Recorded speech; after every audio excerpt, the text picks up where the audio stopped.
This is Tugging at Tradition. My name is Sarah Chrisman. My name is Marilyn Garcia. My name is Brenda Ortiz. My name is Taylor Miller. My name is Simon Lopez. So our intro. Throughout the history of education, many educators have pushed to revolutionize schooling.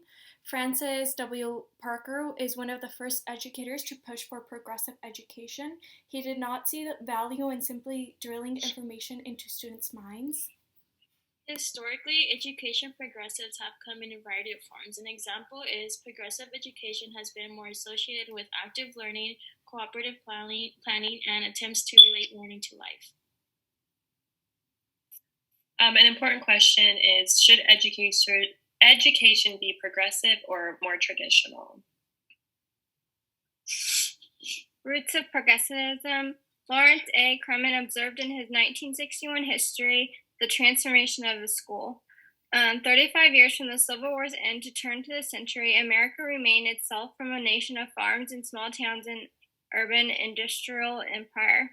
The most famous voice to come out of the progressive movement in education was the philosopher and educator John Dewey, whose voluminous writings span more than half a century. Dewey arrived at the University of Chicago in 1984 at the height of the Great Railroad Strike, which ended. The President Grover Cleveland dispatched federal troops to Chicago on the grounds and the strikers. In 1900, Chicago population grew to 1.7 million, and through its history, progressive education meant different things to different people, and these differences were only compounded by the remarkable diversity of American education. Multiple strands was a three standards of process. Pedagogical process is linear, planning, goal setting, teaching, evaluating, constructivism, social constructivism, behavioralism. Kilpatrick believed that learning took place only when students had internalized what they had been gained through experience and practiced it in their own lives. From 1907 to 1937, Kilpatrick would teach more than 35,000 students during his 30 years at Teachers College. And the Reconstructionalism, the social process came to the greatest prominence during the Great Depression, when a group known as the Social Reconstructionists urged a more lenient rules for schools. The Teachers College professors as Dewey, Kilpatrick, George S. Counts, Harold Rugg, John L., and Bruce Rawl all protest the evils of laissez-faire capitalism and dare the schools to build a new social order. The administrative progressives. The administrative progressive was sought to equalize educational opportunities. This progressive provided students with curriculum best suited to their abilities. Their goal was to prepare students for places in society. It was profound and lasting because this practice utilized tests more frequently. It grouped students' levels by ability, and it built structures. Heyday of the moment. Progressive Education was renamed to Progressive Education Association in 1938. It grew 10,440 members. From 1932 to 1940, it conducted its famous 8-year study, which was a comparative analysis of students from 30 progressive high schools. Students were matched with others with similar abilities and backgrounds, followed through 4 years of high school and 4 years of higher education.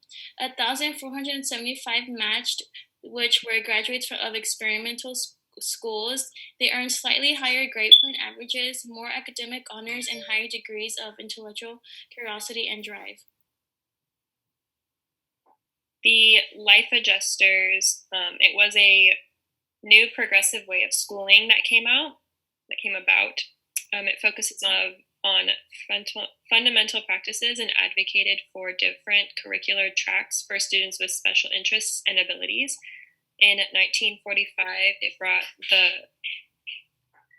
was when it was established.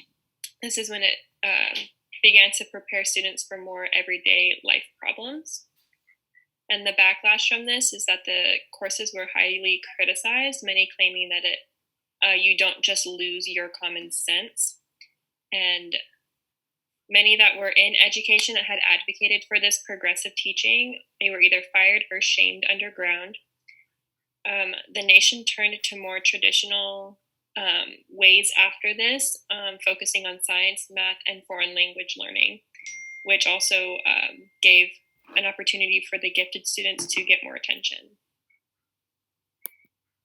A temporary resurgence. So in the 1960s, many educators wrote books about the many social issues going on in their classrooms. This included segregation and methods of disciplining students. This resulted in more project based learning, more individualized instruction, student choice in subjects, and integration of curriculum. So, in retreat in the 1970s, sadly, there are many factors that have hindered progressive educational practices. These factors include standardized testing, more standards that need to be taught, course requirements for graduation.